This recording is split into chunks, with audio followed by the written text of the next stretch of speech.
A few moments later. Assalamualaikum warahmatullahi wabarakatuh. Halo guys, ini adalah video penutupan untuk video akhir dengan judul Sejarah Perkembangan Perbankan Syariah di Indonesia. Selamat menyaksikan. A few moments later. Baik, pembahasan video saya kali ini tentang sejarah perkembangan perbankan syariah di Indonesia.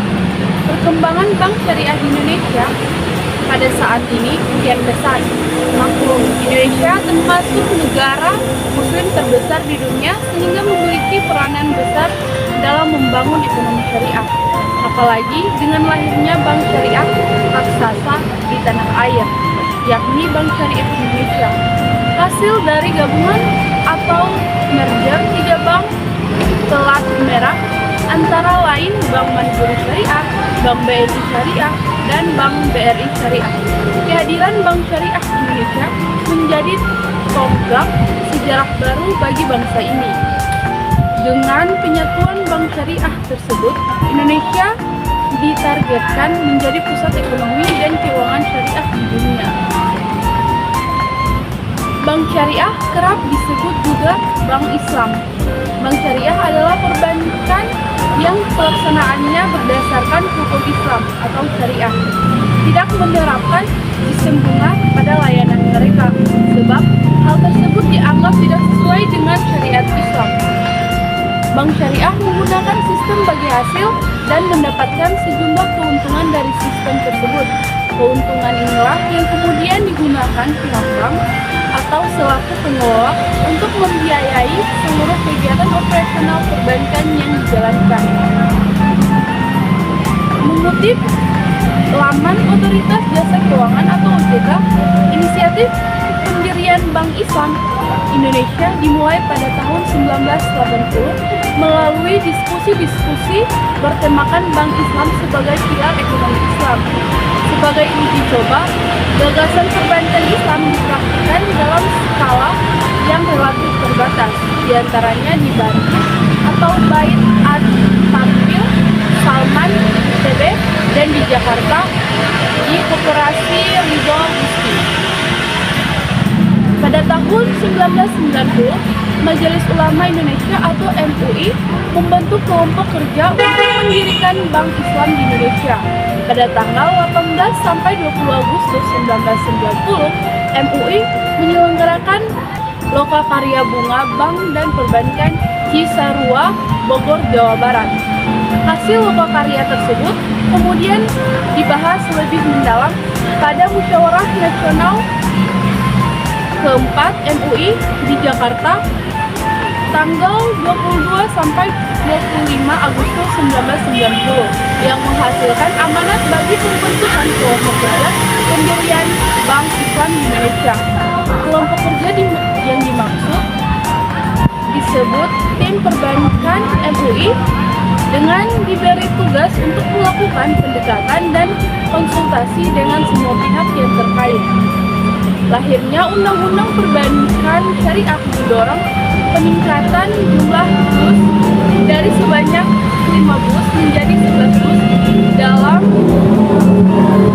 waktu kurang dari 2 tahun, dari tahun 2009 sampai dengan 2010. Selain itu, semenjak dikembangkannya sistem perbankan syariah di Indonesia, semakin banyak pula kemajuan yang terjadi dalam 2 dekade, baik dari aspek kelembagaan dan infrastruktur penunjang, perangkat regulasi dan sistem pengawasan, kesadaran serta literasi masyarakat terhadap layanan jasa keuangan syariah. Sistem keuangan syariah menjadi salah satu sistem terbaik dan terlengkap yang diakui secara internasional per Juni 2012. Industri perbankan syariah terdiri dari 12 bank umum syariah, 22 unit usaha syariah dan usaha syariah yang dimiliki oleh bank umum konvensional dan 162 BPRS. Total asetnya mencapai 273,49 triliun dengan pangsa pasar 4,60%. Khusus untuk wilayah DKI Jakarta, total aset gross, pembiayaan, dan dana pihak ketiga atau BUS dan UUS masing-masing sebesar 201,39 triliun, 85,11 triliun, dan 110,50 triliun. Pada akhir tahun 2013, fungsi pengaturan dan pengawasan perbankan berpindah dari Bank Indonesia atau BI ke OJK. Maka pengawasan dan pengaturan perbankan syariah juga beralih ke OJK. OJK selaku otoritas jasa keuangan terus menyempurnakan visi dan strategi kebijakan pengembangan sektor keuangan syariah sesuai peta jalan perbankan syariah, arah pengembangan perbankan syariah yang seluruhnya tertuang pada roadmap perbankan syariah Indonesia di tahun 2015 sampai 2019 telah sampai pada masa akhirnya. Untuk melanjutkan arah pengembangan perbankan syariah dengan mempertimbangkan berbagai isu strategis, peluang maupun tantangan yang dihadapi, roadmap pengembangan perbankan syariah Indonesia periode 2020 sampai 2025 disusun dengan membawa visi mewujudkan perbankan syariah yang resilient, berdaya saing tinggi, dan berkontribusi signifikan terhadap perekonomian nasional dan pembangunan sosial. Arah pengembangan perbankan syariah ini telah disusun selaras dengan beberapa arah kebijakan, baik kebijakan eksternal yang bersifat nasional seperti Rencana Pembangunan Jangka Menengah Nasional atau biasa disingkat RPJMN tahun 2020 sampai 2024 dan Master Plan Ekonomi dan Keuangan Syariah Indonesia tahun 2019 sampai 2024 maupun kebijakan internal OJK yaitu Master Plan Sektor Jasa Keuangan Indonesia dan Roadmap Pengembangan Perbankan Indonesia. Sebagai bagian dari RP21, roadmap ini merupakan langkah strategis OJK dalam menyelaraskan arah pengembangan ekonomi syariah Indonesia, khususnya sektor industri jasa keuangan syariah di bidang perbankan syariah.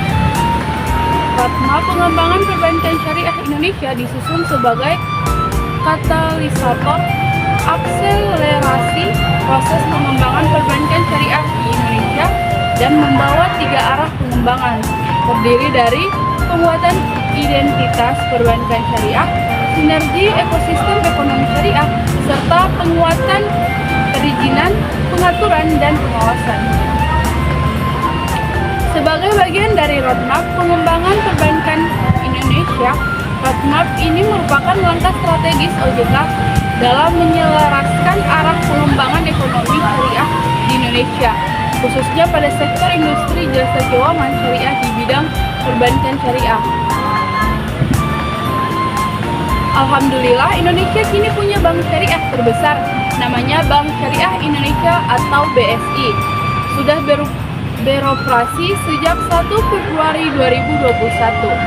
BSI adalah hasil merger atau penggabungan 3 bank syariah badan usaha milik negara atau BUMN, yakni PT Bank BRI Syariah, TBK atau BRIS, PT Bank BNI Syariah atau BNIS, dan PT Bank Syariah Mandiri atau BSM. Dihitung-hitung, Bank Syariah Indonesia memiliki aset sebesar 245,7 triliun, sedangkan modal intinya 20,4 triliun. Dengan jumlah tersebut, Bank Syariah ini akan langsung masuk top 10 bank terbesar di Indonesia dari sisi aset, tepatnya urutan ke-7. Prinsip dasar Bank Syariah adalah menjalankan kegiatan perbankan sesuai dengan syariat Islam yang berlandaskan Al-Quran, hadis, dan hukum Islam lainnya. Berikut penjelasan prinsip-prinsip dasarnya. Yang pertama, larangan riba atau bunga. Bank Syariah melarang penggunaan riba atau bunga karena dianggap dieksploitasi dan tidak adil. Sebagai gantinya, bank menggunakan mekanisme bagi hasil, margin keuntungan atau fee atau uzrah. Yang kedua, prinsip bagi hasil atau mudharabah dan musyarakah. Mudharabah kerjasama antara pemilik modal atau sahibul mal dan pengelola usaha atau mudarib, di mana keuntungan dibagi berdasarkan kesepakatan. Musyarakah yaitu kemitraan bisnis di mana dua pihak atau lebih menggabungkan modal untuk usaha dan keuntungan dibagi sesuai porsi kontribusi atau kesepakatan. Yang ketiga, larangan garar atau ketidakpastian dan masyid atau perjudian. Bank syariah menghindari transaksi yang spekulatif, tidak jelas atau mengandung risiko yang tidak dapat dihitung atau garar. Juga dilarang terlibat dalam kegiatan yang menyerupai perjudian atau maisiyah. Yang keempat, transaksi halal. Seluruh kegiatan perbankan harus berlandaskan pada aktivitas ekonomi yang halal, baik dari jenis usaha maupun produknya. Misalnya, bank syariah tidak akan mendanai usaha yang terlibat dalam minuman keras, perjudian, atau aktivitas lain yang bertentangan dengan prinsip Islam. Yang kelima, prinsip adil dan transparan.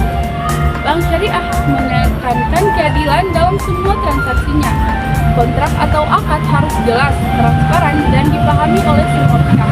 Yang keenam, zakat dan keberlanjutan sosial. Bank syariah mendukung sistem ekonomi yang memberdayakan masyarakat, termasuk alokasi dana untuk zakat, infak, dan sedekah, serta memperhatikan tanggung jawab sosial. Dengan prinsip-prinsip ini, bank syariah bertujuan menciptakan keuangan yang berkeadilan, beretika, dan memberikan kesejahteraan bagi semua pihak. Berikut adalah tantangan dan peluang yang dihadapi dalam regulasi perbankan syariah. Tantangan regulasi perbankan syariah yang pertama ada keterbatasan harmonisasi regulasi. Regulasi perbankan syariah seringkali masih mengacu pada kerangka perbankan konvensional, padahal perbankan syariah memiliki karakteristik khusus, seperti larangan riba dan mekanisme akad yang berbeda. Yang kedua, kurangnya pemahaman dan SDM ahli.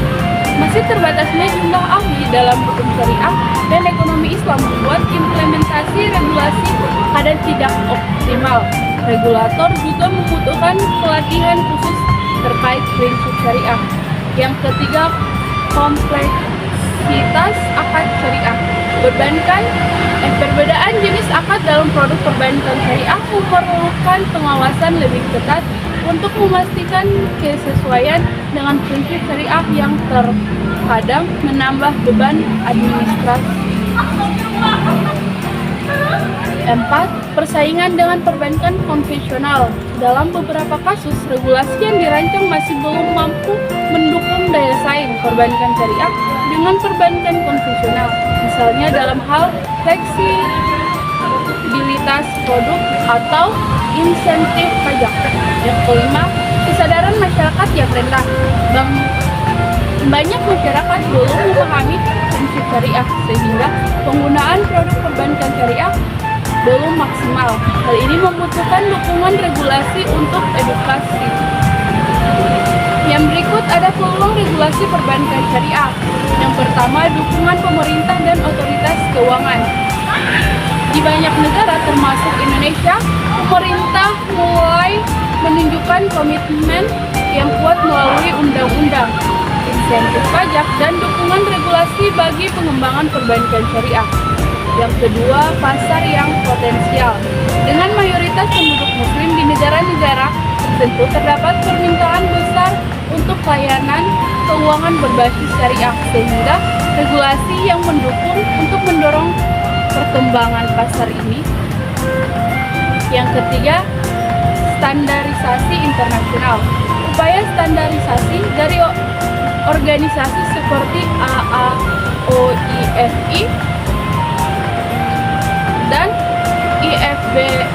IFSB dapat membantu memperkuat mengintegrasi perbankan syariah ke pasar global. Yang keempat, kesadaran ekonomi berbasis etika. Tren global terhadap ekonomi berbasis nilai membuka peluang perbankan syariah untuk diakui sebagai alternatif yang lebih adil dan berkelanjutan. Jadi tantangan utama regulasi perbankan syariah terletak pada penyesuaian kerangka regulasi yang sesuai dengan prinsip syariah tanpa mengorbankan efisiensi.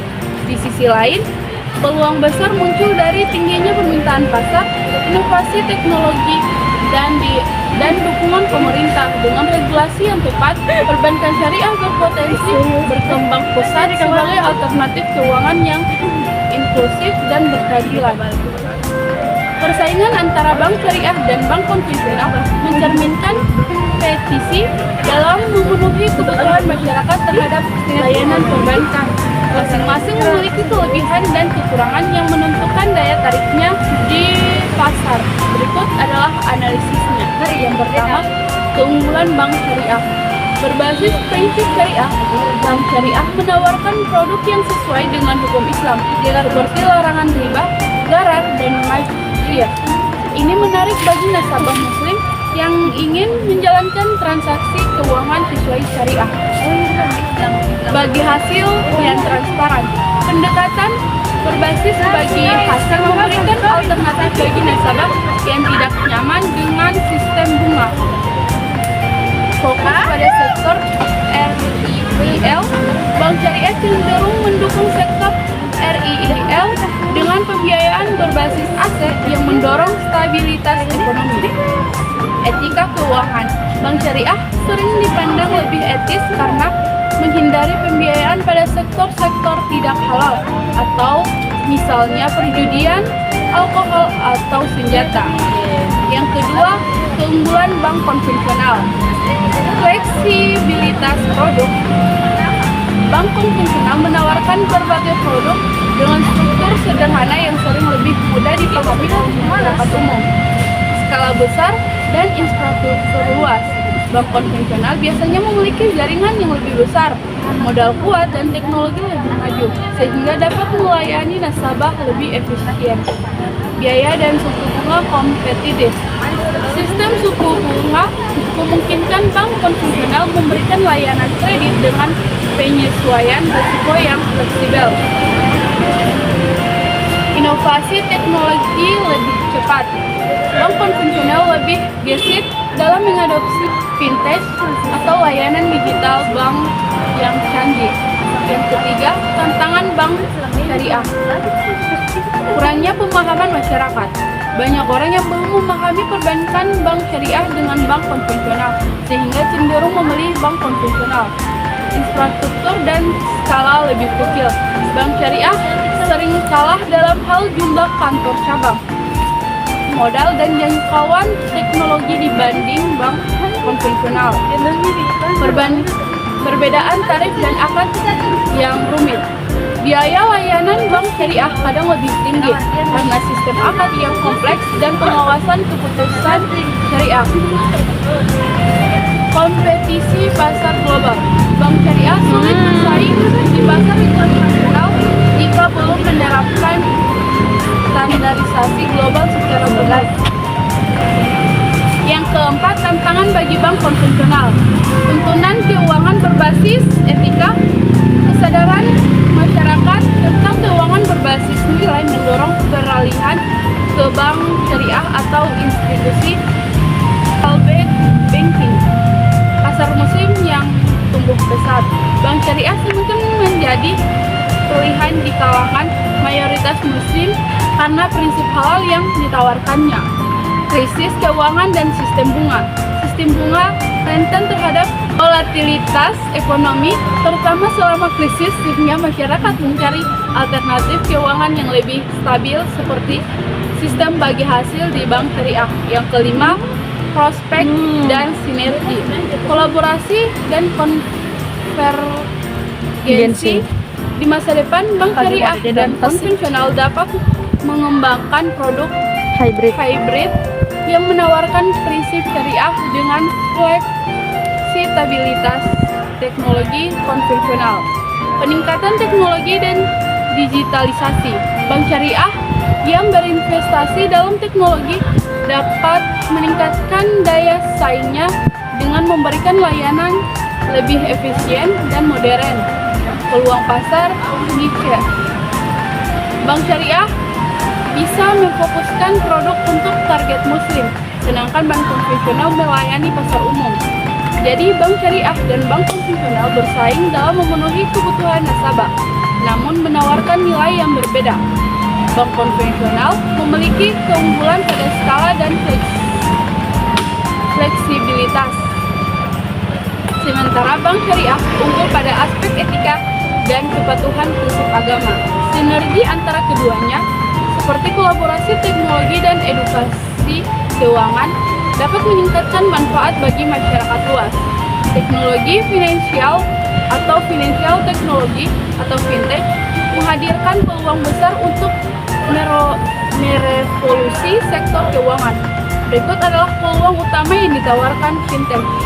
1. Peningkatan akses keuangan atau financial inclusion.